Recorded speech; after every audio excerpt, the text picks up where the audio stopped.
I would have you don't live. You do not live in a separate. You do not live in a separate state called Tigray. You live in Ethiopia, and Tigray is one region within Ethiopia.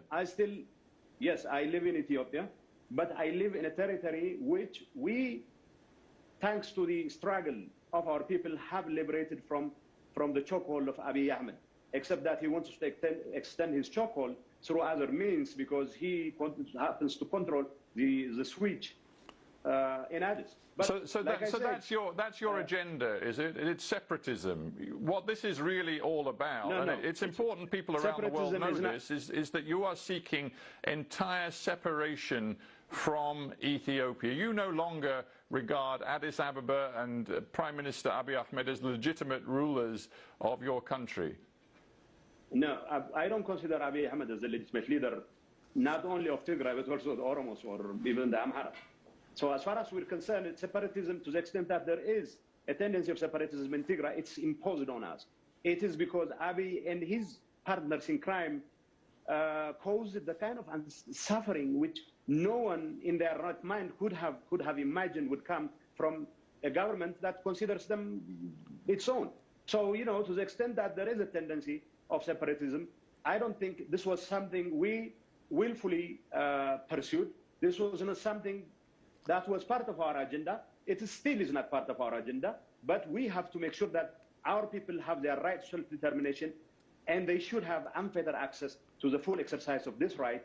Whether Abiy is considered a legitimate leader by the rest of the world is of no relevance as far as we're concerned. When I hear you use this kind of language, I then read what Abiy Ahmed said to Ethiopians just the other day. He said that he was calling up all able-bodied civilians who could serve to join the military. He said, we need to, quote, halt the destruction of the treasonous and terrorist TPLF organization and the machinations of foreign hands once and for all.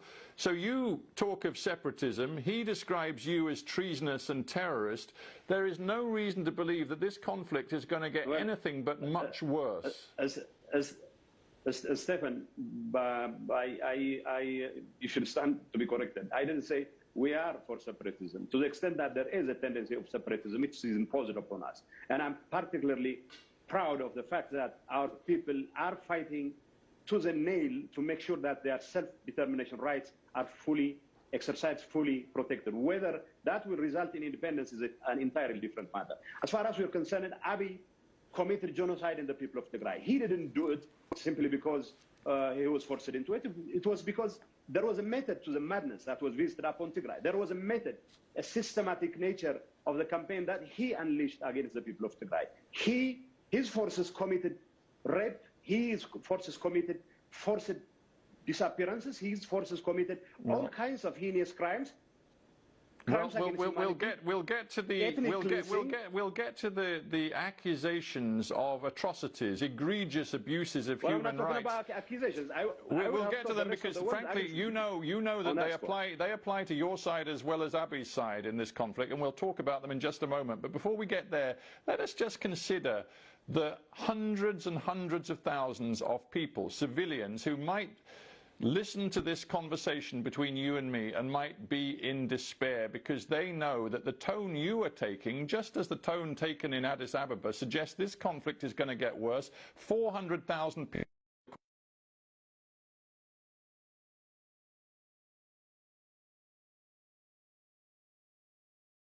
displaced because of this conflict, and you appear to be prepared to see those numbers get much worse.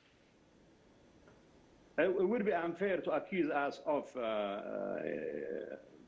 intensifying the conflict. The ball is in Abiy's court. It is for Abiy to agree to the very terms we have put forward, because it doesn't require, like I said earlier, it doesn't require an additional arrangement on his part. All he has to do is switch off the services, okay?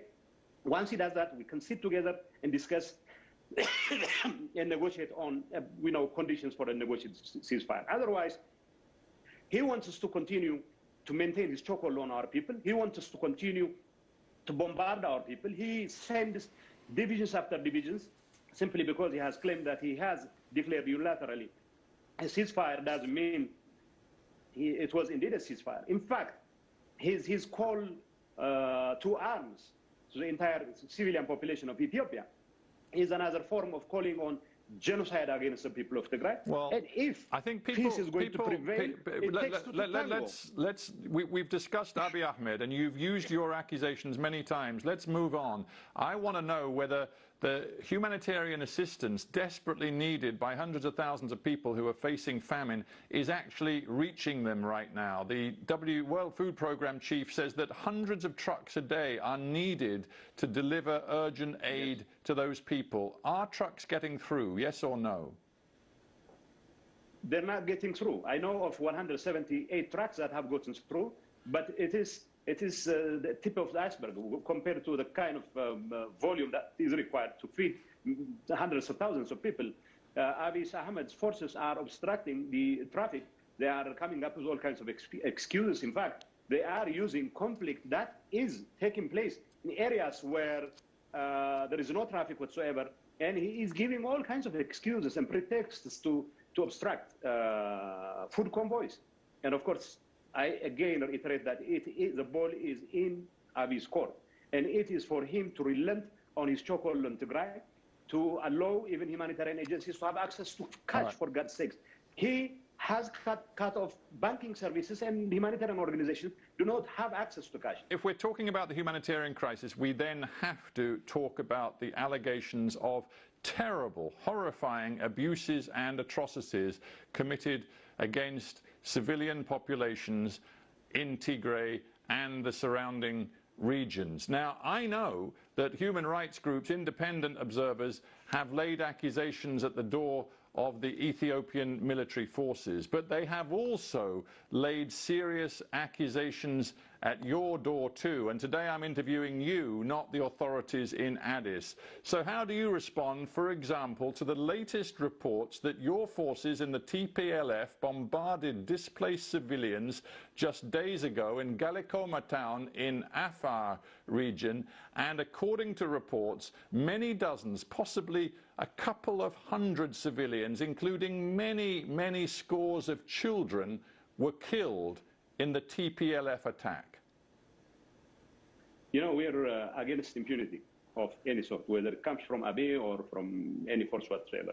As far as this Galikoma incident is concerned, we have made it abundantly clear that we're open for investigation, independent investigation. But to put matters in perspective... Well, you must know, you're a senior advisor to the TPLF governing authority. You must know whether your military forces, the Tigrayan Defense Forces, did bombard civilians and cause multiple casualties.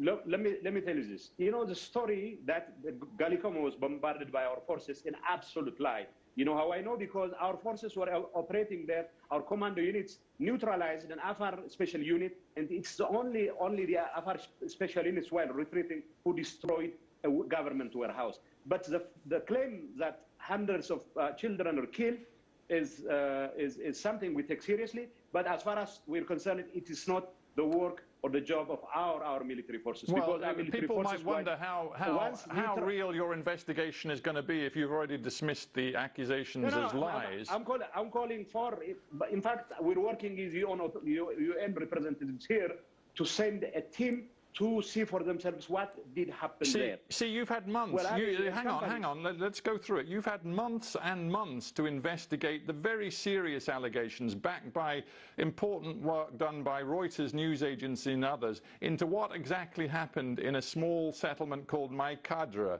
which is a mixed community of Tigrayans and Amhara people. And according to multiple eyewitnesses, Tigrayan youths working alongside TPLF forces shot, stabbed and killed hundreds of Amhara civilians. You've had months to investigate that. You tell me what you found. You know, Stefan, you know, we still are open for investigation, even in the case of Maikadra. As far as we know, we're not in a position to even field. Excuse me, you've had what is it? You've had eight months to investigate. What have you discovered in 8 months? You know, Stefan, I will give you a rudimentary idea of what was happening the last 6-7 months. we were struggling for our lives. We were training our people. We were cornered in many parts of Tigray. And of course, we had to come back and reassert ourselves.